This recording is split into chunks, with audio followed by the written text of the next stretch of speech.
Global CNN Indonesia.com melaporkan Menteri Ketenagakerjaan Menaker Ida Fauziah menetapkan upah minimum pada 2021 sama dengan 2020. Hal itu tertuang dalam surat edaran nomor M/11/HK.04 10 tahun 2020 tentang penetapan upah minimum tahun 2021 pada masa pandemi COVID-19.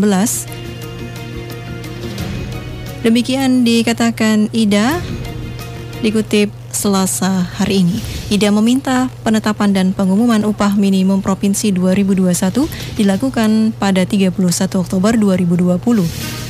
Dalam belit yang diteken pada 26 Oktober 2020 itu, Ida menerangkan pandemi COVID-19 berdampak pada kondisi perekonomian dan kemampuan perusahaan dalam memenuhi hak pekerja atau buruh, termasuk dalam membayar upah.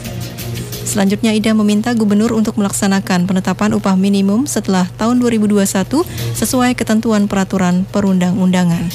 Sebagai informasi, berdasarkan peraturan pemerintah nomor 78 tahun 2015 tentang pengupahan, formula penentuan kenaikan upah minimum didapat dari hasil pertambahan inflasi dan pertumbuhan ekonomi.